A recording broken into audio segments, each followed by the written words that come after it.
Et je suis Dominique Kunku, je vous reçois sur R7 avec un grand événement.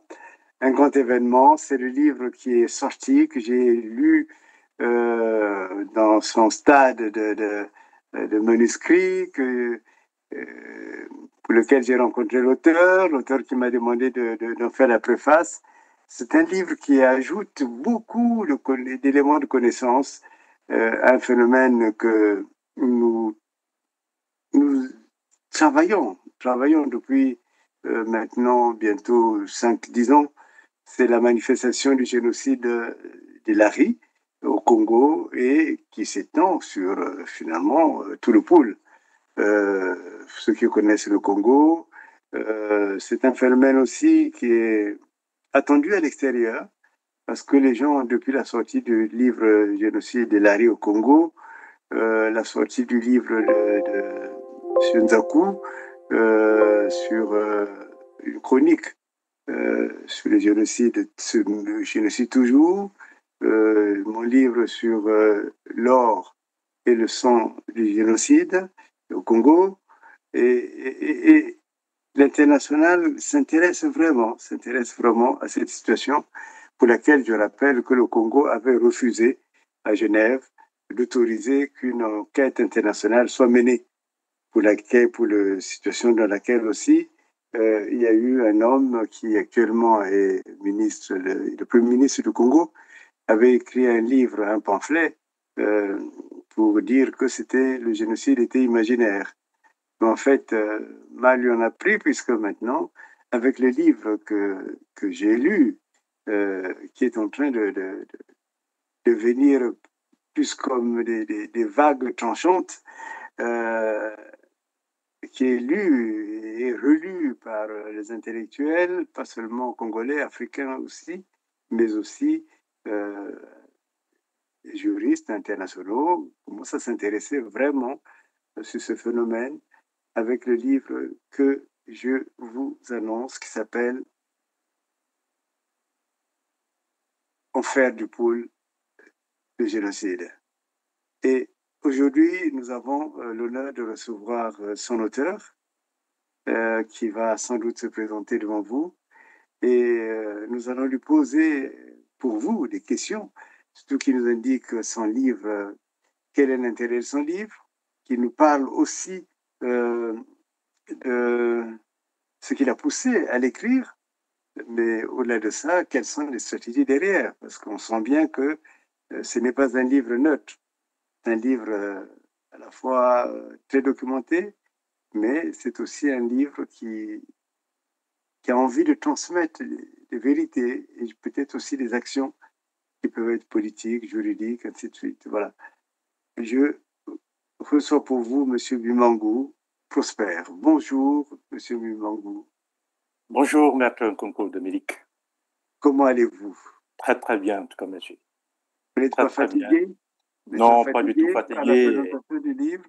Pas du tout, pas du tout. Il faut aller en profondeur pour que les gens apprennent ce qui est caché derrière cet outil-là, que nous allons utiliser effectivement pour pouvoir résoudre beaucoup de problèmes, notamment au niveau du plan international, sur les plaintes, la poursuite au niveau de la Cour pénale internationale, et aussi pour faire connaître à d'autres ce qui s'était passé exactement. Oui, on ne félicite jamais assez le courage d'une édition, l'Harmattan. Oui, oui. Je me rappelle quand le livre Le génocide de la rue au Congo était sorti, avait reçu des appels, des menaces, ainsi de suite. Et bon, évidemment, c'est des menaces sans effet. Mais c'est vraiment, il faudrait que ce soit l'occasion pour dire aux éditions L'Harmattan, courage et d'abord félicitations. Vous avez été bien reçu chez l'Harmattan? Très bien reçu en tout cas. Et j'étais même très étonné quand ils m'ont annoncé de leur envoyer beaucoup de coordonnées parce qu'ils devaient faire la promotion du livre. J'ai dit, tiens, une maison d'édition faire ma promotion. Je me dis, bon, c'est une très bonne chose. Et j'ai collaboré parfaitement avec eux et ça a été fait. En tout cas, sachez que votre livre, on en parle beaucoup. Oui. Mais maintenant, nous avons l'avantage, et les téléspectateurs ont l'avantage de vous avoir en face d'eux. Exact, c'est ça. Oui. Parlez-nous de votre livre. Pourquoi vous en êtes arrivé? Pourquoi ce titre? Pourquoi? Enfin, on se pose beaucoup de questions. Euh, Qu'est-ce qui vous a conduit à l'écriture de ce livre? Vous savez, Maître Nkunku, ces événements-là ont commencé il y a très longtemps au Congo-Brazzaville. Et en dehors un peu des livres que vous avez eu à publier, les gens n'en parlent pas suffisamment et à profondeur. Je comprends, c'est par manque certainement d'éléments, c'est par peur, parce que durant les enquêtes que j'ai menées pour avoir les éléments dont j'ai publié à travers ces livres, il y a eu des réticences. Beaucoup ont eu peur et qui ne veulent pas parler. C'est que ce que nous avons ici à travers le livre n'est que peut-être le 1/100e de ce qu'on doit avoir. Et pour y arriver, effectivement, il y a des stratégies qui seront mises en place pour que nous ayons toute la documentation, mais on en parlera de ça. Alors, avec tous les éléments que je savais à ma possession, je me suis dit, il faut que je les fasse connaître auprès du public, auprès de la communauté internationale, ceux qui ne savent pas ce qui s'est réellement passé au Congo-Brazzaville. Parce que, surtout au niveau de la communauté internationale, les gens doutent. Même si eux, ils ont eu peut-être la chance de filmer tout par, comment on appelle, par satellite. Mais les faits qui sont passés, peu en savent. À l'intérieur, c'est-à-dire au Congo, et sur le plan international. Donc, c'est ça qui m'a poussé effectivement de réunir à travers cet outil tous ces témoignages, tous les faits qui se sont déroulés pour que les gens prennent connaissance. Que les gens prennent connaissance et qu'ils puissent effectivement nous épauler dans ce grand travail que nous on est en train de faire pour faire connaître la vérité. Donc voilà un peu grosso modo. C'est parfait. Alors, j'ai lu, j'ai pu dans l'échange avec vous. En vous écoutant aussi, vous avez fait une belle émission avec Monsieur Christian Perrin, que Oui. je salue ici. Oui. C'est un grand professionnel. Euh, j'ai appris que le secrétaire général actuel des Nations Unies est au courant, est au fait de toute cette situation. Oui, exactement. Il est au courant parce qu'il était le haut commissariat, il était le secrétaire général du haut commissariat des Nations Unies pour les réfugiés à l'époque, Oui, pendant que cette affaire était à la une. Il a eu effectivement rencontré le président Denis Sassou Nguesso à New York dans un hôtel où ils en ont parlé longuement et qu'il fallait qu'ils mettent fin à cela. oui. Qu'ils mettent fin à cela pour que effectivement la paix revienne. Puisqu'il gérait les réfugiés, il savait ce qui se passait. Il était au courant de tout ce qui s'est passé au niveau du camp de Kimaza. Hein. D'accord. Voilà, il était au courant, donc il fallait qu'il en parle pour qu'il mette fin. Mais est-ce que le président l'avait écouté? Est-ce qu'il a appliqué pour l'intervention? Donc c'est ça un peu. Mais la Voilà. rencontre a eu lieu au sommet. Alors, Monsieur Lumango, est-ce que vous pensez qu'il a oublié Vous savez, tout dépend de la personne. D'accord. S'il est positif ou négatif, s'il agit sincèrement ou pas.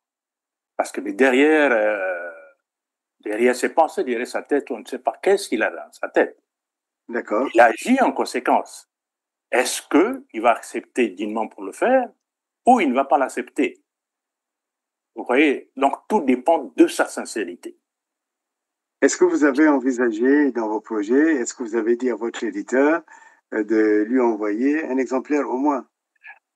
Je ne l'ai pas dit, mais je sais que ça ne manquera pas au niveau de Brazzaville. Parce qu'il y a la représentation de l'Armand, la librairie L'Armatan à Brazzaville. Et Oui. généralement, les politiciens, quand ils entendent un ouvrage comme ça qui sort, ils sont prêts pour prendre acte et savoir, les faire parvenir au président Denis Sassou Nguesso pour qu'il lise et qu'il serait notamment bien. Parce que lui, quand il donnait les ordres, est-ce que c'était dans ce sens où ces officiers l'ont exécuté ou pas? Parce qu'il y a des gens aussi qui agissaient peut-être sur le règlement de compte ou etc., etc. Donc, qu'ils apprennent aussi connaissance de ces livres, c'est une bonne chose. Et qu'ils C'est très fassent bien. Ouais. Et est-ce que vous avez demandé à l'armateur à Paris d'envoyer au secrétaire général des Nations Unies Et non, en fait, ça, c'est à moi de le faire. D'accord, c'est à vous C'est de à le moi de faire. le faire. Oui, oui, oui. Et j'ai déjà commencé ici, hein, au niveau Oui, du Canada, j'ai notamment informé la GRC, qui est en fait le service, comment on appelle, le service de protection de tous les immigrants, quoi. C'est oui, comme un peu la police secrète en France ou au Congo-Brazzaville, comme un peu la CIA ou les FBI. Donc, je les ai tenus. Puis, il y a eu d'abord une rencontre au préalable avec eux, où nous d'accord, avons parlé de ces faits, mais ça remonte, d'accord, je pense, déjà de plus d'un an. Je ne voulais pas leur remettre les écrits. d'accord, Et j'ai tenu d'abord à le publier et ensuite les mettre à leur disposition. Je me suis rapproché d'eux, on a causé longuement, et ensuite je suis allé aussi au service de l'immigration qui reçoit les réfugiés ici. J'ai donné un exemplaire avant de terminer à la Chambre des communes des députés, donc le Parlement canadien, à qui j'ai remis un d'accord, acte. Et donc, je ferai la même chose pour le Congrès américain. D'abord, pour le Congrès américain, il y a les Congolais qui sont sur place, qui ont pris acte de l'apparition de ce livre et qui vont travailler avec les politiciens de la place. Ils vont leur d'accord, transmettre effectivement la documentation qu'il faut à travers les sénateurs, etc. Donc, ils d'accord, sont bien organisés. Et je m'arrangerai aussi à faire parvenir un livre au niveau de la CPI, au niveau d'accord, de l'Union européenne, la Cour de droits de l'homme de l'Union européenne, et aussi la Cour de droits de l'homme des Nations unies en Suisse. Donc ça, c'est de ma propre volonté que je veux le faire, que je vais envoyer. d'accord. Voilà. J'ai appris aussi, mais c'est à vous de me le confirmer, Oui, que vous avez le projet de traduire le livre en anglais et puis de faire exactement, traduire exactement. Oui, en c'est russe pour le faire demandé. parvenir au Ouais, président Poutine. ouais, ouais. Beaucoup l'ont demandé ici. S'il pouvait avoir des exemplaires en anglais, il dit, bon, c'est en cours, on va le traduire pour que tous les anglophones puissent être aussi au courant de tout ce qui s'est passé. Et on fera la même chose aussi en allemand, en russe et aussi en langue portugaise pour que quand D'accord, même, au niveau international, les gens puissent apprendre ce qui s'est d'accord. passé règlement. Exactement. Donc voilà un peu ça. Eh bien, vous préparez un tsunami. Et il faut bien que Ah, les gens sachent qu'il oui, y a eu un génocide au Congo-Brazzaville et dont les gens n'en parlent pas. bien sûr, La bien sûr. communauté internationale ne s'y intéresse pas. Il faut donc leur apporter cet outil-là, que nous Voilà. allons aussi agrandir, puisqu'il y a d'autres livres qui sont prévus à la langue, qu'on va publier. Et donc, on Oui, va essayer de récolter les témoignages par-ci, par-là. Et j'en profite d'ailleurs pour dire tous ceux qui sont concernés, tous ceux qui savent sur le génocide du pôle, qui nous fassent parvenir les témoignages à vous, à David, à Christian et à moi-même et à d'autres, pour qu'on les réunisse, qu'on puisse mettre ça à la disposition de la communauté internationale. Et que les gens d'accord. puissent être convaincus que, exactement, il y a eu génocide au Congo-Brazzaville. D'accord. Voilà. Alors, Monsieur Bimangou, vous êtes là, posez-vous bien. Nous allons Oui, parler du merci. livre maintenant. Oui, c'est ça. Le livre, c'est un livre qui est agaçant. Oui, Ça dépend de quel côté on se trouve. exactement.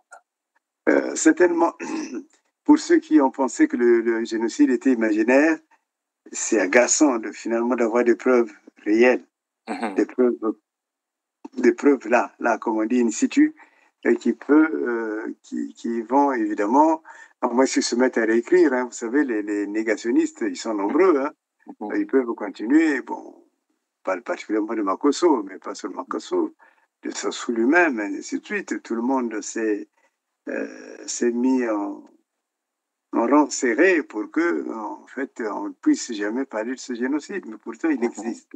mhm. Alors, votre livre a quand même une ambition.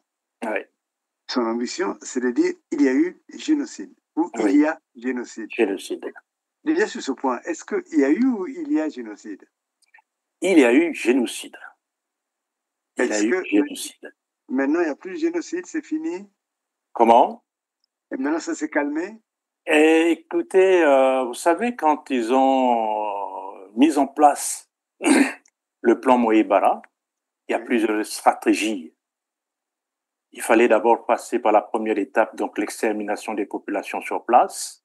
Oui. C'est quoi le plan Mouebara, pardon, avant que vous Bon, alliez le plus plan loin? Moïbara, c'est en fait un document, je dirais entre parenthèses meurtrier, Oui, où ils ont mis en place beaucoup de stratégies pour oui, pouvoir effectivement arriver à leur plan d'extermination, en mettant en d'accord. place des ressources, Oui, hein, humaines, ressources matérielles et ressources financières. d'accord. Et durant l'exécution, ils se sont permis effectivement de faire une évaluation pour savoir exactement si les objectifs fixés étaient atteints ou pas. Étaient atteints ou pas. Fixé par qui? Hein?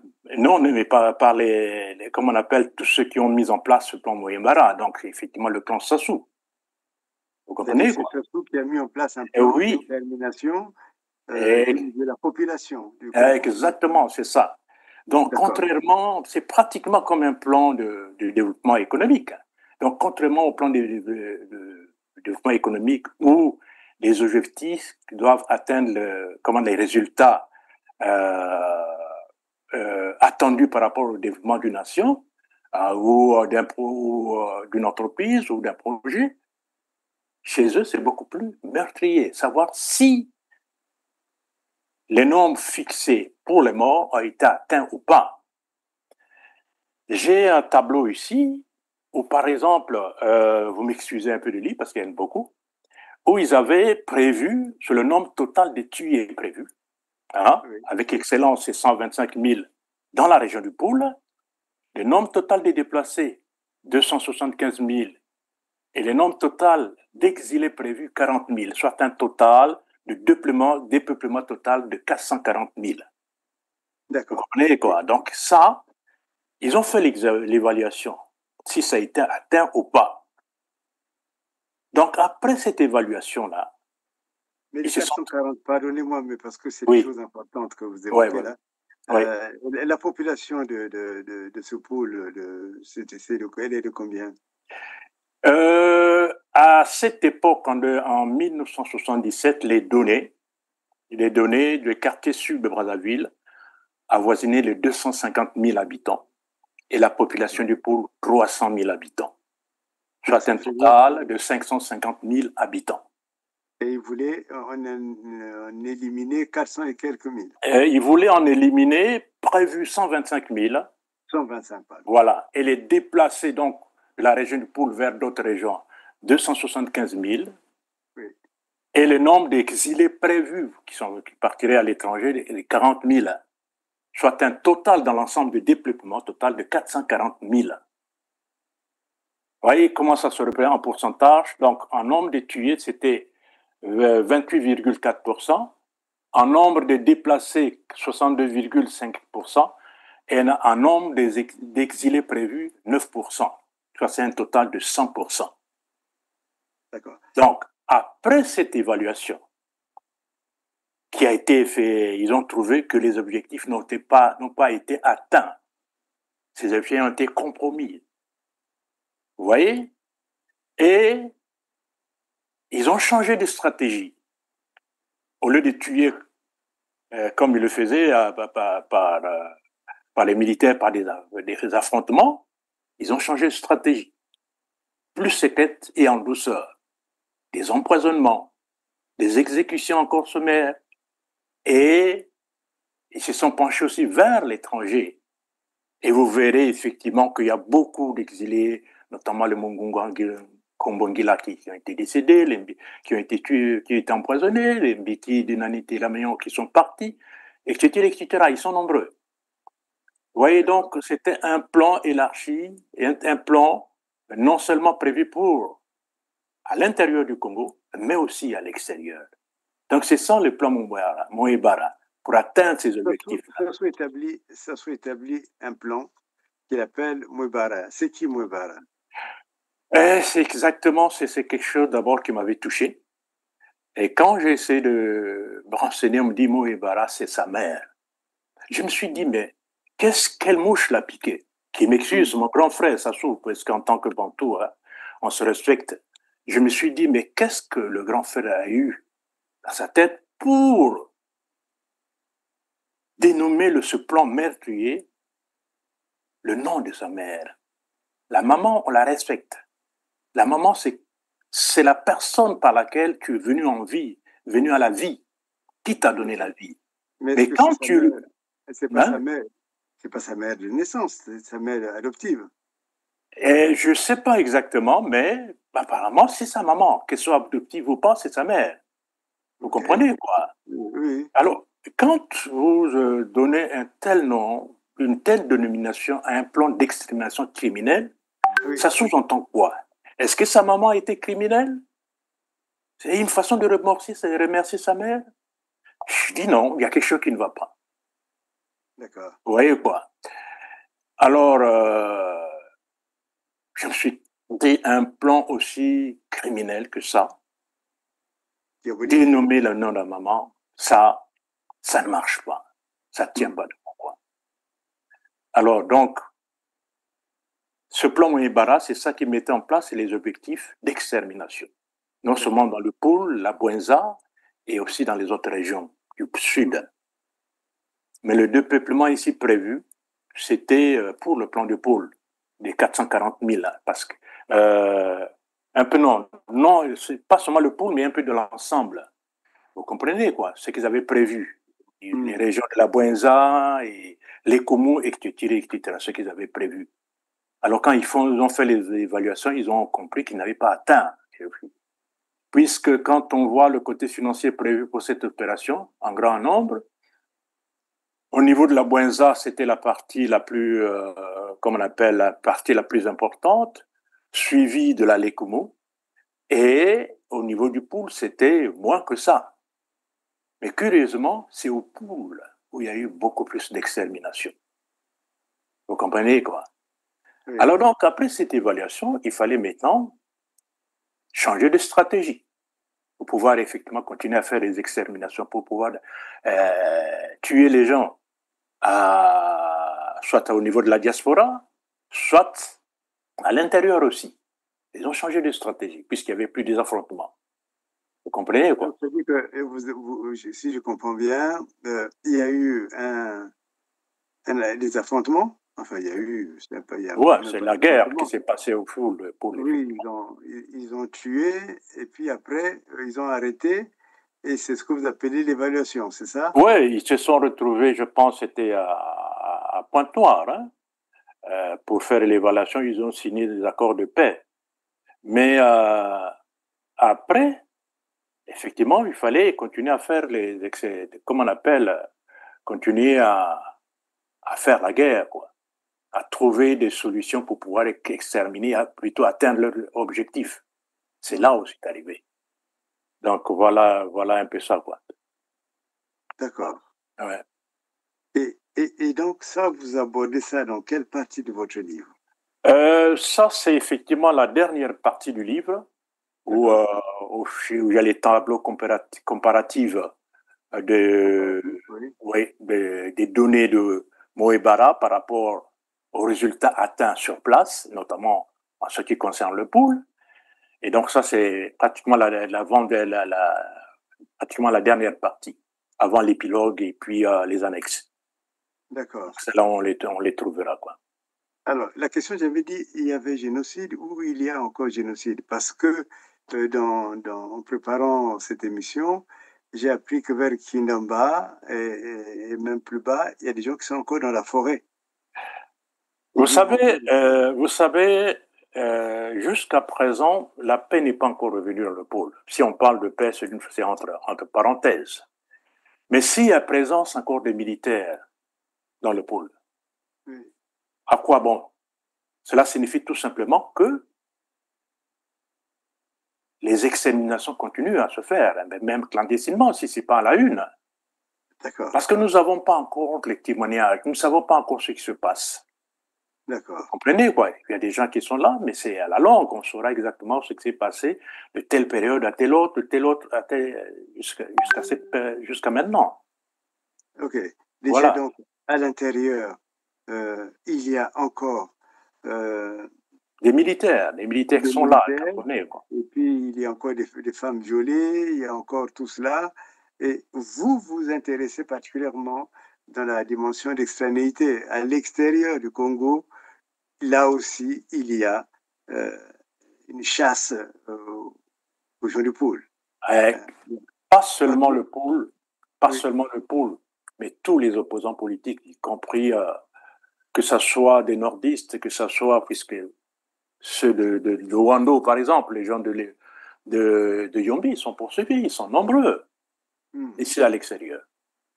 D'accord, Ils sont dans la diaspora. Et il y en a ceux de la Buenza, il y en a ceux du Pôle, il y en a ceux aussi des autres régions d'accord, qui se manifestent à travers les réseaux sociaux pour décrire effectivement ce qui se passe. d'accord. Et suivant leur plan de Mopara, il était question aussi qu'on puisse les intimider. Nous savons qu'il y a eu beaucoup de morts déjà. Et je suis en train de les inventorier. Et je pense lors la deuxième édition ou le deuxième bouquin, nous Ah, c'est parlerons très d'eux. bien dit. Eh bien, on se prépare à ça. On se prépare à ça, qu'on le veuille ou pas. Il faut qu'on sache exactement ce qui s'est passé durant ces événements. Il faut qu'on sache quels objectifs ont été atteints pour le plan Mouébara. D'accord, Ça, c'est très important. Pour le d'accord. moment, on n'a pas encore toutes les données, surtout à l'intérieur. J'ai dit que ce que nous avons ici comme témoignage ne peut représenter peut-être le 1/100 de ce qui doit exister. Vous savez, quand tu as eu effectivement les rapatriements, il y a beaucoup de réfugiés qui sont rentrés sans signer les attestations de bonne foi, qui ne s'étaient pas même présentés au HCR. Je prendrai l'exemple de ceux qui sont passés par Kazangulu au départ. C'est les services de la DGM qui ont rempli les conditions, qui sont allés signer les documents auprès de l'ambassade, le consulat de l'ambassade du Congo à Kinshasa. Et le HCR ne sait pas ce nombre. Et donc, ceux-là, parmi ceux-là, il y a beaucoup qui ont été exécutés, puisqu'il n'y a pas de traces. Puisqu'il n'y a pas de traces, oui, ils sont partis. Vous comprenez? Donc, sur les 50 000 qu'il y avait qui sont rentrés, beaucoup ont été tués, beaucoup existent, mais qui n'ont pas encore parlé. Nous n'avons pas encore des témoignages. Sans compter les familles entières qui ont disparu et qui ne peuvent témoigner. Mais c'est en faisant un travail en long et en large, en profondeur, à long terme, bien sûr, que nous saurons exactement ce qui s'est passé, que nous aurons une idée exacte des nombres de tués, du nombre de morts durant cette période-là. Il faudrait sans doute que nous puissions créer un centre de recherche sur le génocide de l'Ari, le génocide du Poule, en fait, pour mieux le Oui, recenser. exactement, parce qu'ici, on parle du génocide du pôle, on parle du pôle, effectivement. Je suis parfaitement d'accord avec vous pour que le moment opportun, que nous puissions mettre en place un tel centre de recherche. Un tel centre de recherche. Et donc, de l'extérieur comme de l'intérieur, que les gens s'attellent à pouvoir effectivement récolter les données et puis nous les faire parvenir par des voies et moyens pour que nous puissions mettre ça à la disposition de tout le monde. Que les gens sachent exactement quoi. Alors, stricto sensu, moi je me suis intéressé à ce que j'appelle le génocide de l'Ari. Ça a Oui. posé le problème du génocide. Mais Okay. de lato sensu, vous avez parlé quand même au niveau international, particulièrement ce qui se passait comment on appelle ça, au camp, le camp que vous dirigez, vous en avez eu la responsabilité. Je vous laisse parler pour que vous nous disiez un peu comment ça se passait, ce camp, et quelles sont les attaques que vous aviez. Oui, écoutez, c'était un camp, effectivement, qui avait reçu la majorité des déplacés, de ceux qui avaient traversé du côté de la RDC. Notamment qui sont passés pratiquement par le Gombe Matadi, une bonne partie qui sont venus de Luoji, d'autres de Kazangulu et un pourcentage minime de Kinkole.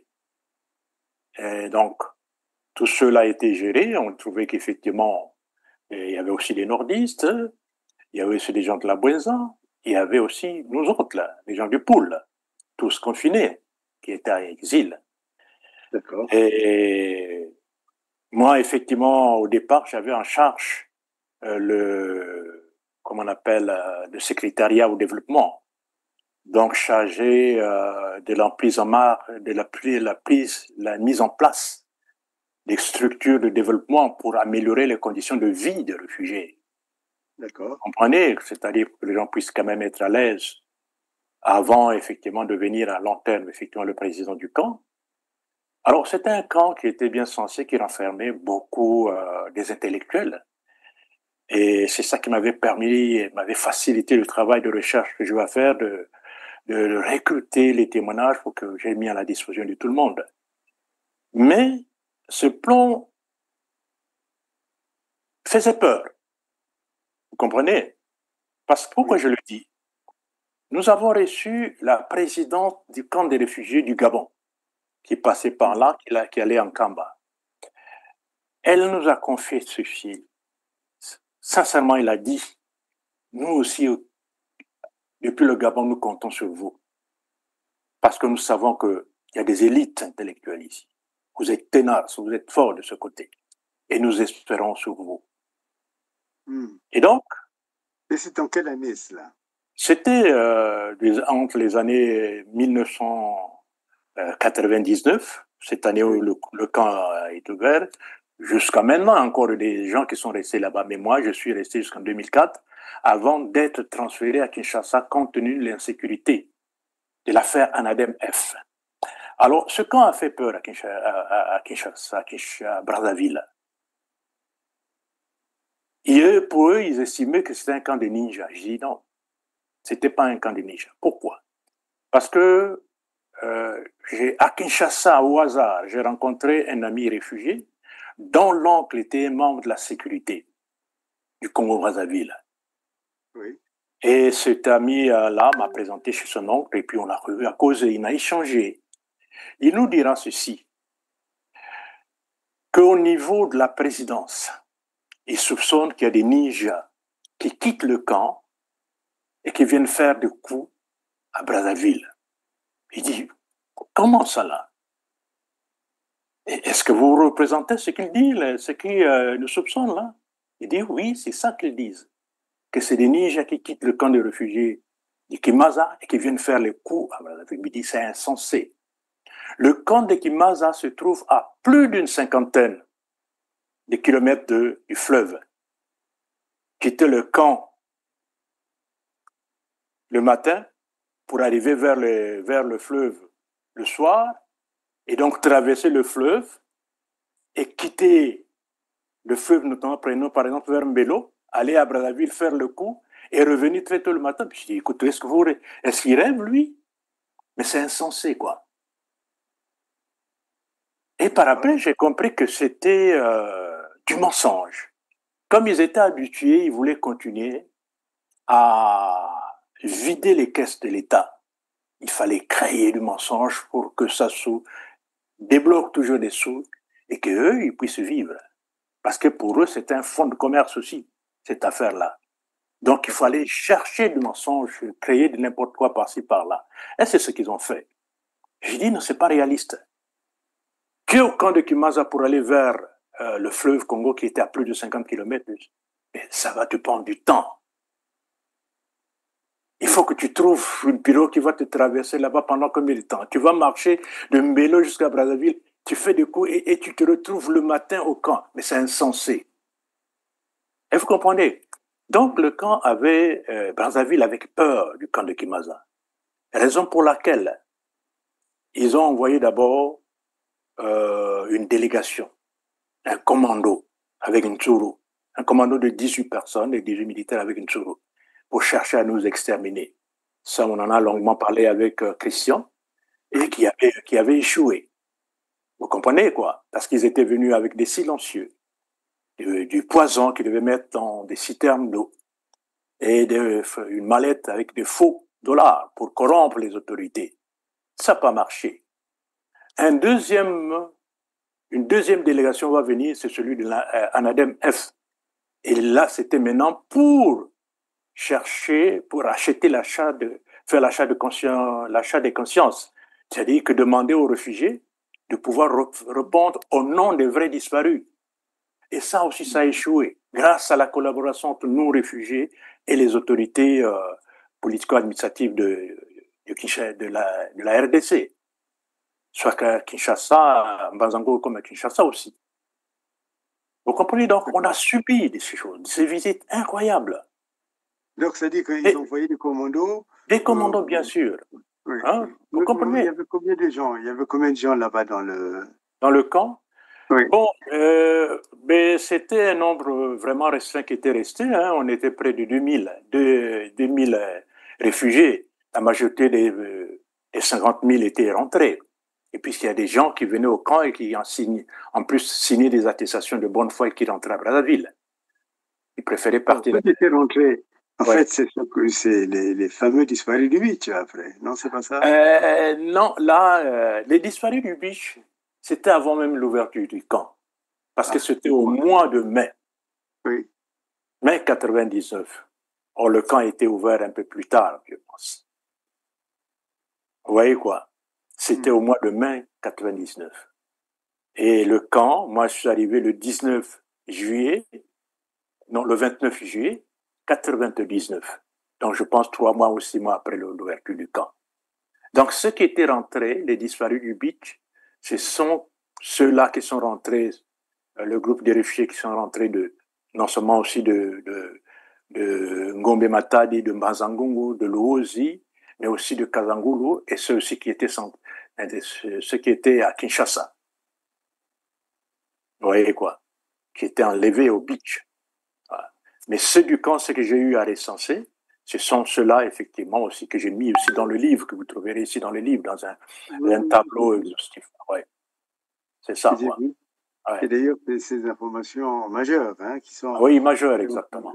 En plus, c'est des informations vécues. Hein, vécu, oui, c'est vécu. C'est pas de mise en scène, mais c'est du vécu, ça.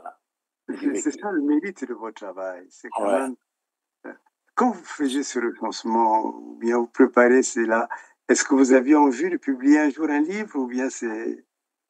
Écoutez, c'était aussi en vue de publier un livre, mais c'était aussi dans le but de faire connaître aux Nations Unies, d'abord, le OACR, ce qui s'est passé.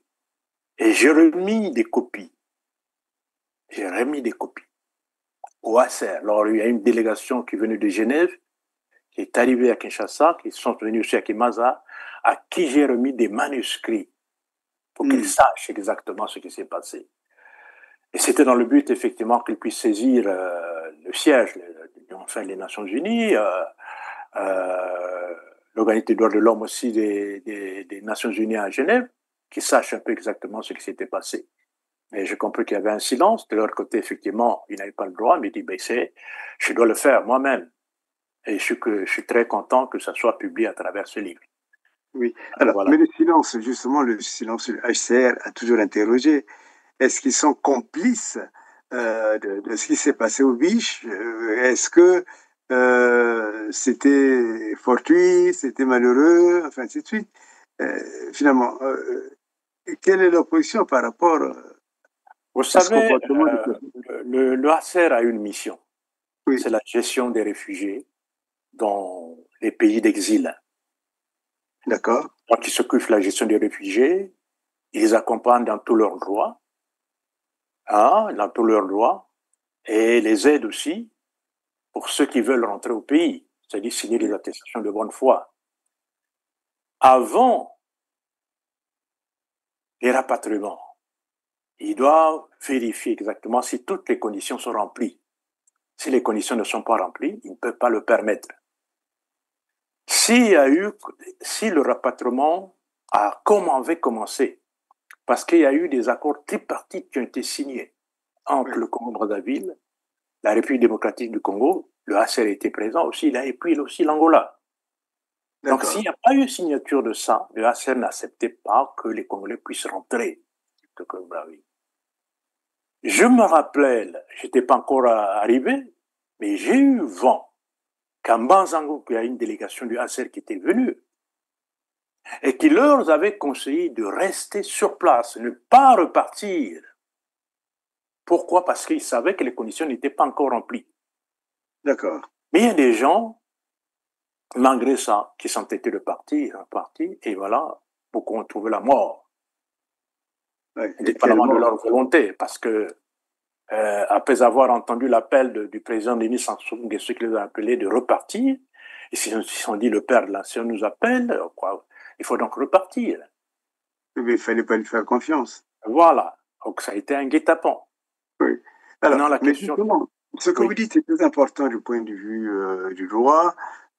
Si ces trois États sont des États témoins, pourquoi est-ce qu'on ne les a jamais attirés en justice quand il y a eu l'histoire des disparus du Vic? Je pense que... Y compris d'ailleurs le HCR, hein, y compris le HCR. Oui, exactement, par rapport à effectivement le procès de Brazzaville, hein, le procès de Brazzaville. Et même, je pense sur le mot, ils n'ont pas été traînés en justice, mais... Même à Paris aussi. Même à Paris aussi. Bon, est-ce qu'il était de notre droit, nous, d'inviter les pays concernés ou aux institutions qui faisaient effectivement, qui faisaient le jugement, de convoquer ces gens-là? Donc, c'est une question que je me pose, moi aussi. Non, mais parce que s'ils ont été invités, est-ce qu'on les a appelés? On aurait pu au moins dans les assignations dire que c'est parti qui ont donné le feu vert, qui ont garanti le fait que les Congolais pouvaient rentrer, ont une part de responsabilité. C'est comme des responsables. C'est vrai ce que vous dites, mais c'était donc un manquement, un grand manquement du côté de la justice. Ceux qui tenaient le procès en main, ils pouvaient effectivement le faire, c'est-à-dire convoquer soit un représentant de la RDC ou aussi du ACR. Oui. Vous comprenez, ça n'a pas été fait. Allons-nous le faire maintenant? En interrogation. Donc, puisqu'on envisage porter plainte sur la Cour internationale de justice à long terme, donc on verra ce qu'il faut faire. Mais par rapport à ce qui s'est passé, il y a eu des manquements. S'il fallait effectivement inviter les pays autres, mais quand déjà on signe des accords tripartites, écoute, c'est qu'on fait confiance au droit international. Et malheureusement, c'est pas ça. Et ces accords tripartites, pourquoi vous ne les avez pas indiqués dans le livre? Les accords tripartites? Oui, pourquoi vous ne les avez pas mis même en annexe, quoi. Voilà. Est-ce que même en annexe, c'est vrai, je les ai pas, mais je sais au moins qu'il y a eu des accords tripartites. Oui. C'est vrai, j'ai beaucoup de documents avec moi. Beaucoup de documents avec moi, mais j'ai pas voulu tout insérer dans ce livre parce que ça fait serrer trop gros. Oui, on le prépare peut-être pour pour la deuxième édition ou quoi. J'ai beaucoup de documents que j'ai pas mis à l'intérieur. Oui, non, forcément. Je pense que les éditions Voilà, je sais que ça, je dois l'avoir. Je crois que ça, c'est quand même un accord de base. Hein. C'est comme un accord de base. Je dois l'avoir, oui, l'accord de base, oui, je dois l'avoir. Et c'est un accord qui donne la sécurité. Parce que dans cette affaire, les Nations Unies n'ont jamais été inquiétées. Non, bien sûr, on les a toujours épargnés. C'est pas forcément avoir un esprit belligérant, ce n'est pas cela, mais c'est pour la manifestation de la vérité, il faut quand même savoir, est-ce qu'ils se sont fait avoir par Sassou tous, y compris l'ACR, ou bien ils ont été surpris par les manœuvres. Et pourquoi il n'y a pas eu de réaction? Vous voyez, on s'attendait à ce qu'ils disent, Monsieur Sassou, ce que vous faites n'est pas en conformité avec les accords que nous avons signés. Oui, mais en fait, c'est déjà quand le secrétaire général des Nations Unies actuel, qui était le secrétaire général du Haut Commissariat des Nations Unies pour les réfugiés, a eu à le dire. C'est que déjà, ça prouve à suffisance que le HCR le sait et il a fait pression. Parce qu'à l'époque, j'étais encore au camp. Je savais ce qui s'est passé. Il n'y a pas eu seulement cette rencontre, il y a eu une rencontre aussi à Brazzaville, où des responsables UACR sont allés rencontrer Dominique Okimba, qui les a ramassés comme des petits-enfants. Hein? Vous comprenez? Et qui les accusait qu'ils étaient en train d'interner comment on appelle, des niches, alors que c'était faux. Oui. Beaucoup de choses, monsieur Maître Nkunku. D'accord. Je vous dis, dans ce livre, il n'y a que le 1/100 de tout ce qu'on va voir. Et on va continuer à travailler. C'est un travail qui doit continuer. Exactement, monsieur. Alors, maintenant, quels sont les... Comment je peux dire? Ce livre n'est pas... Il est beau, il est bien, il est bien rédigé, il apporte beaucoup d'éléments, mais la question que l'on se pose au fil des pages, oui. Quel est le but que ce livre vise? Le but du livre, c'est démontrer, qu'il y a eu génocide. D'accord. Faire connaître à la population, tant nationale qu'internationale, ce qui s'est passé sur le terrain. D'accord. Découvrir ce qu'a été le plan Moebara. D'accord. Et confirmer que il y a eu bel et bien génocide à travers le plan Moebara. D'accord. Et en apprenant aussi toutes les stratégies qui ont été mises en place par le gouvernement en place de l'époque, c'est-à-dire que le gouvernement du Congo-Brazzaville, les stratégies pour pouvoir effectivement exterminer, atteindre leurs objectifs. Tout à fait. Ça, c'est très important. Quoi. Donc, voilà un peu comment le but de ce livre, que les gens découvrent ce qui s'est passé. Tout à fait. Et en effet, on en découvre des choses. On le lit avec beaucoup d'intérêt. Vous avez une belle écriture. Et quand on lit, il ne faut pas mettre le café à côté puisqu'il va se refroidir. On l'oublie. C'est vrai, c'est vrai. C'est vraiment très bien.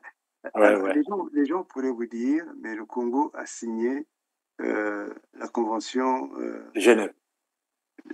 de Genève, la convention des Nations Unies, plus tard. Donc, le Congo peut ne pas être attrait devant la Cour pénale internationale pour des actions qui sont antérieures à la date de sa signature. Mais il faudrait dire, il faudrait, là, je porte un élément, que ce concept a beaucoup évolué au niveau des Nations Unies. Oui. Il y a eu des rapports qui font que même, par exemple, ce qui s'est passé en Namibie, par l'Allemagne, alors que c'était déjà passé depuis longtemps, est prise en compte actuellement. C'est-à-dire que c'est pour dire que la situation du génocide, elle est très, très, très vaste maintenant. Exactement. Beaucoup de situations génocidaires ne sont plus seulement dans la focale resserrée de la date de la signature de la Convention de Rome, la date de signature de la création donc, de la CPI, mais il y a une notion générale en fait qui montre que c'est un génocide continué. Donc votre travail est un travail énorme. Ok. Merci. Et vous m'aviez dit qu'il y avait des témoins qui souhaiteraient parler, qui souhaiteraient intervenir, mais qui apparemment manifestent des petites réticences. Est-ce que vous pourriez nous en parler? Oui, vous savez, les témoins, ils sont un peu repartis partout dans le monde entier. Vous en trouverez au Canada, aux États-Unis, ils sont en France, dans d'autres parties de l'Union européenne. Vous en trouverez aussi au Congo-Brazzaville, qui sont très, très nombreux. Il y en a à Kinshasa. Et les atteindre n'est pas facile. De un, ceux du Congo-Brazzaville, nous ne pouvons pas encore les appeler et joindre. Pourquoi? Parce que ils ont peur. Ils ne veulent pas se faire connaître. Parce que vous savez encore tout ce qui se passe au Congo-Brazzaville, on ne te laissera pas. Il n'y a pas de liberté. À Kinshasa, mêmement, nous ne voulons pas encore les joindre parce qu'une fois Brazzaville apprenait qu'il y a des témoins de là, ils feront des voies et moyens, ils vont traverser pour chercher à les exterminer. C'est clair. Ceux d'Europe, ils sont là avec vous. Je ne les ai pas encore tous contactés. Mais ceux qui sont au Canada, aux États-Unis, j'ai contacté certains, malgré que il y a ceux qui sont déjà partis de l'autre côté, qui sont morts. qui nous ont quittés, des témoins importants, ceux qui sont même dans les premiers témoignages du livre. Il y a 2 qui sont morts, un à Vangome Matadi et un ici au Canada. Donc, ceux que j'ai pu joindre, ils sont d'accord. Mais le problème, c'est quoi? C'est un problème de temps. Vous savez, il y a ceux qui travaillent de jour et de nuit, le jour ou la nuit. Et par rapport aussi au décalage horaire qu'il y a entre le Canada et l'Europe, ça joue beaucoup le décalage. Vous comprenez, ça joue beaucoup et les gens n'arrivent pas à se libérer et puis se joindre à nous. Il faut qu'on s'accorde sur ça parce que je vais prendre un exemple. Il y a déjà des témoins qui étaient prêts à parler, qui sont par exemple aux États-Unis, mais depuis un certain temps, je n'arrive pas à les joindre. Et quand je vérifie quelque part, il dit, mais ils sont au boulot. Ils sont en plein boulot, parfois de jour et de nuit. Vous savez, travailler en Europe par rapport au Canada, c'est 2 mondes différents. Hein. Les méthodes de travail ne sont pas les mêmes. Ici, tu vas au boulot, tu reviens à la maison, tu t'enfermes travailler, tu repars au boulot, tu n'as même pas parfois de contact. Donc, c'est difficile. Et moi, je me suis dit que je connaissais tellement trop de choses là-dessus, il fallait que je consacre du temps aussi à mettre en place tout ce que je suis en train de faire, par exemple la rédaction du livre. Tout à fait. Rassembler tous les membres et aussi des documents, des plans de développement du pôle qui sont déjà ficelés. Il y a des grands macro-projets que j'ai eu à réaliser depuis 2019, qu'on est en train de performer pour que, effectivement, ça soit viable pour le développement de notre région. Alors, donc, il y a beaucoup de choses. Alors, c'est pas facile pour nous joindre. Il faut que j'arrive aussi à les convaincre, reparte avec eux, qu'on sache exactement à quel moment ils seront disponibles pour qu'avec vous, nous puissions voir, faire une vidéoconférence pour qu'ils puissent avoir l'occasion aussi de s'exprimer. Ils sont parfaitement d'accord. D'accord. Justement, j'ai pensé que comme on avait fait le premier colloque sur les unités de l'ARI, on pourrait faire un colloque à la fois, comme on dit, en présentiel comme en vidéoconférence. Oui, c'est ça. Et dont on publierait les textes. Parce que je crois que de plus en plus, il y a d'abord la notion de génocide au début était récusée. Je me rappelle quand je l'ai mise en place, même si j'en ai fait la démonstration qu'il y a eu vraiment des génocides, tout le monde critiquait, tout le monde, c'était un peu, on voyait quoi, mais maintenant c'est une notion qui est devenue même, qui est entrée dans le combat, et c'est tant mieux. C'est tant mieux. Et votre livre apporte des éléments concrets, D'ailleurs, il y a des avocats internationaux que je voudrais vous faire rencontrer, qui demandent simplement que l'on puisse dire que les gens qui ont vécu concrètement puissent nous dire, par exemple, comme vous disiez, combien il y avait de population avant, combien il y a eu de décimés, de tués, et puis combien il en reste. Oui. C'est vraiment c'est un travail important qui est colossal, mais pour avoir, comme je t'ai dit, le chiffre exact, il faut encore un recensement exhaustif de la population actuelle au Congo-Brazzaville, avoir une idée totale et générale des personnes qui ont été déracinées. Oui, ça nous permettait effectivement d'avoir, comment on appelle, les données exactes de la population actuelle. C'est un travail délicat et colossal. C'est à long terme. C'est vraiment en temps, parce que maintenant, là, on ne sait pas exactement qui est vivant et qui ne l'est pas. Nous sommes, toi et moi, à l'étranger. Hein? Quel village qui fonctionne encore, quel village a été détruit, parce que nous savons quand il y a eu tous ces événements, il y a beaucoup de villages qui ont été détruits, pratiquement le pôle était vidé. C'était détruit, les villages. Tout était détruit. Tout le monde, les gens étaient partis. Donc, il faut approximativement, c'était les 300 habitants du pôle qui s'étaient déplacés. Et c'est ça que je suis souligné dans le livre. Bien sûr. Il n'y avait plus personne dans le village. Ouais. Donc, c'est ça, il faut encore un travail à long terme et profond pour avoir les données exactes. Voilà. Et est-ce que la diaspora vous contacte? Est-ce que la diaspora, maintenant que vous êtes connu, vous n'êtes plus dans l'ombre maintenant? Non, en fait, nous qui connaissons que depuis des temps, on se contacte. On se contacte. Parce que par rapport à, comme on appelle, le plan Moebara, on ne sait pas qui est qui. Vous comprenez? Donc, on ne peut pas s'ouvrir devant n'importe qui. Nous avons vu comment nos amis, nos frères aînés, les Mongango, comment ils ont été tués, les Mbi qui sont partis, tout ça. Et on s'est dit qu'il fallait être prudent. On ne peut pas s'ouvrir devant n'importe qui. Bien sûr. Voilà. On ne peut pas s'ouvrir devant n'importe qui. On est sur nos gardes. On sait ce qu'il faut faire. Du jour et des nuits, nous veillons. Donc, il y a des gens qui m'appellent de Paris, il y a des gens qui m'appellent d'ici, ceux qui, nous connaissons, qui sont dans la même lutte, ceux avec lesquels nous collaborons, pour pouvoir effectivement atteindre nos objectifs. Que la lumière, effectivement, vienne apparaître au niveau Congo par rapport à tout ce qui s'est passé. Bien entendu. Bien entendu. Voilà. Mais écoutez, alors en tout cas, je ne sais pas ce qu'il faut vous souhaiter. Est-ce que vous avez peur? Pas du tout. Si j'avais peur, je ne pouvais même pas éditer ce livre. D'accord. Vous n'avez pas peur? Je n'ai pas peur parce qu'il y a encore un grand travail à faire.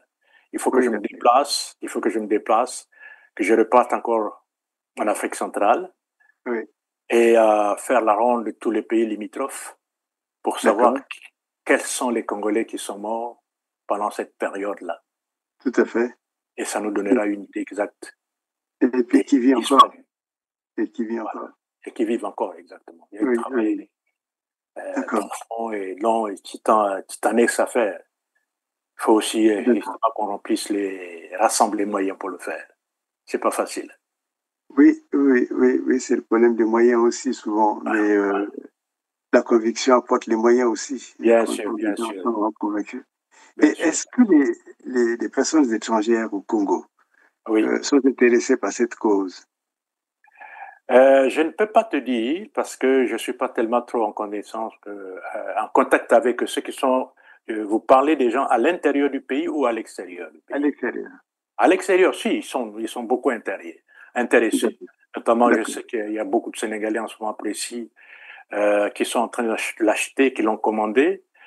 Il y a aussi déjà ici des Canadiens qui demandent la version anglaise que nous préparons.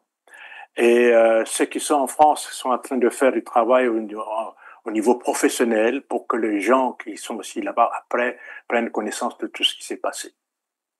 D'accord. Voilà. Mais est-ce que par exemple, les compagnies comme les compagnies pétrolières.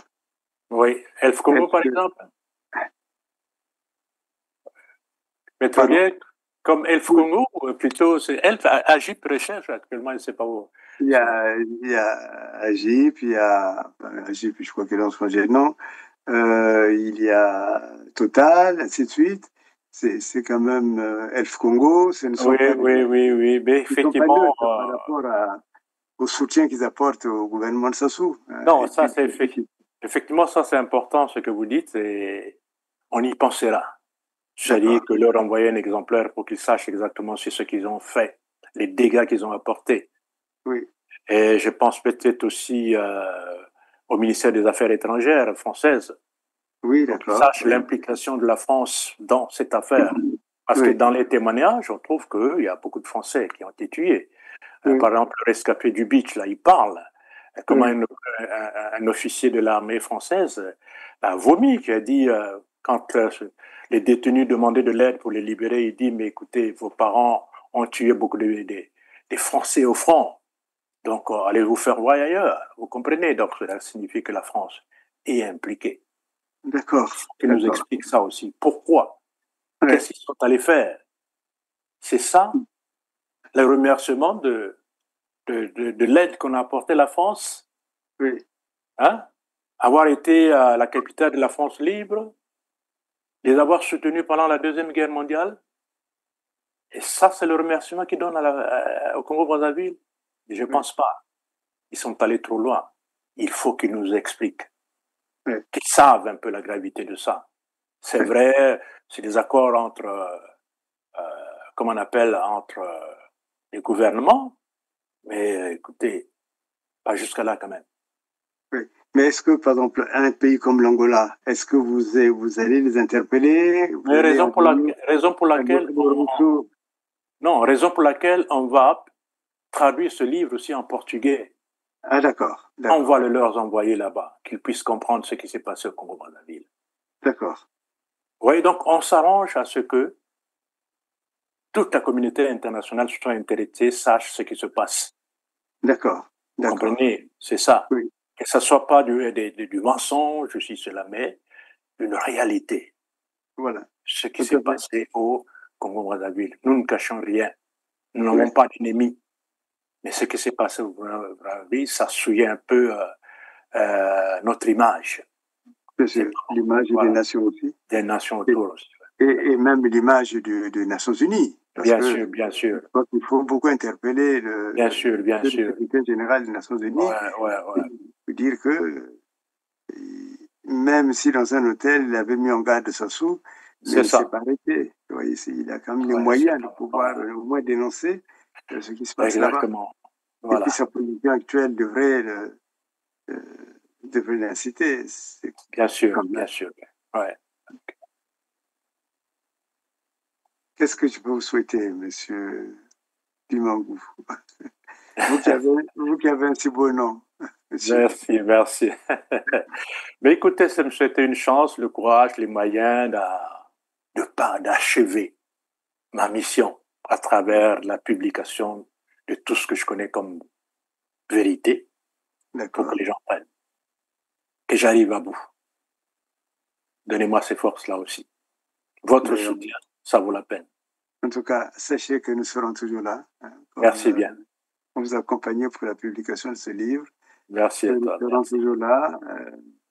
C'est un défi pour nous d'arriver à dire à ceux qui gouvernent le Congo qu'ils sont mauvais et même diaboliques. Alors que le Congo est un beau pays, qu'on peut vivre autrement. Ouais. C'est-à-dire que c'est même étonnant parce que je me rappelle, nous sommes les nés avant l'indépendance. S'ils pouvaient savoir l'ambiance qui régnait à l'époque, avant l'indépendance ou même au début de l'indépendance, comment on circulait librement. On allait du nord au sud, de l'est à l'ouest, sans être inquiété.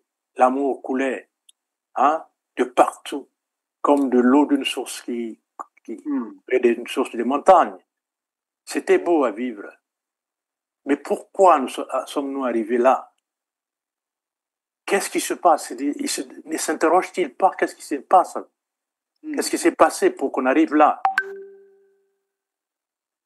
Le Congo est tombé de son piédestal, ce qu'il était, ce qu'on attend de nous. Comprenez? Quand un jour je suis allé vers l'université d'Ottawa, il y a des prêtres catholiques qui sont là, et qui, le représentant même, je pense, du Vatican, qui m'interpella, me dit, mais d'où viens-tu? Il m'a posé la question, d'où viens-tu, mon fils? Il dit, je viens du Congo-Brazzaville. Il me dit, ah, du Congo-Brazzaville? Il me dit, oui. Il me dit, on ne comprend pas, qu'est-ce qui se passe dans votre pays? Et pourtant, il est prévu que la lumière viendra du Congo. Mais qu'est-ce qui se passe? Écoutez, j'étais étonné d'abord de ce qu'il avait dit et j'étais dans l'embarras. J'étais clair, je lui ai dit, tout ça c'est politique. C'est à cause de richesse, c'est politique, c'est à cause du pétrole. Et il a remis la tête. Vous comprenez? Donc, il faut qu'on arrive à retrouver notre dignité primordiale. Il faut que les responsables qui sont là puissent comprendre que qu'est-ce qui a fait que le Congo puisse tomber de son piédestal. Et ce que vous dites est d'autant important que je me rappelle quand Senghor, Léopold Sédar Senghor, le président Léopold Sédar Senghor, était admis à l'Académie française, Oui, on discutait justement, on avait discuté sur ce qui est devenu le Congo. oui, Il dit, je me rappelle, je le cite de tête, il dit, vous n'imaginez pas la puissance du Congo. exactement. N'imaginez pas la puissance du Congo. Du Congo vient, comme vous dites, la lumière. La Donc, lumière, c'est ça. voilà. Et peut-être que c'est ça. Au moins ça Oui, doit motiver c'est ça. le combat. Le combat qui est Oui, mené, oui, oui, oui. le combat. En tout cas, ça confirme ce que c'est Léopold Senghor a C'est la dit. Ça Oui, confirme ce que le représentant du Vatican a dit là. oui, oui. Vous comprenez, ça m'a touché. J'ai parlé, je me dis, mais c'est important ça là. Oui. C'est important, donc il faut qu'on y pense. Donc ceux qui sont là au pouvoir, qu'ils le sachent. Ou C'est pas parce ou bien que qu'il quitte le pouvoir. c'est à eux vraiment de réfléchir, de dire est-ce qu'on a compris notre mission, mais apparemment non. Qu'on se retire un peu pour donner une nouvelle vie à cette nation. Tout à fait. C'est ça, c'est ça la moralité qu'ils doivent se dire. C'est ça Oui. la grandeur d'un politicien. Chercher à comprendre que non, quand ils font l'évaluation depuis l'indépendance, là où nous sommes actuellement, il y a un grand fossé. Pourquoi Tout à ça? fait. Et qu'il Oui. faut qu'ils comprennent ça là. Oui. Hein? C'est pas la peine de pouvoir se maintenir par force, ou comment par des voies et moyens, parce que ça, un jour à l'autre, ils se retrouveront dans la rue. On a vu les Oui. Mobutu, on a vu pas mal de gens comme ça qui étaient au pouvoir aussi longtemps que ça, qui ne voulaient pas partir, qui ont fini par partir comme des... En parenthèse, je dirais, j'étais un peu le mot. Donc, qu'ils prennent conscience de ça. Ils ne sont pas éternels. Personne n'est au pouvoir. Oui. Personne n'est chef ou président depuis la naissance. On le devient. Oui. Et en harmonie avec la nature, en harmonie avec la population, en harmonie Absolument. avec le courant, l'environnement. Oui. Et quand on le fait d'une façon draconienne, à quoi bon? Ça ne Mais sert pas. c'est cela qui m'a beaucoup intéressé dans votre livre, parce que Ouais, euh, la vérité libère. Vous connaissez la vérité, ça. et la vérité vous rendra libre. Je crois Exactement. que des livres comme Je me suis dédarré au Congo, Oui, oui. L'or et le génocide, l'or et le sang du génocide, le livre chronique euh, du génocide, je crois que ça donne une conscience qui peut aboutir à une sorte d'ascétisme politique.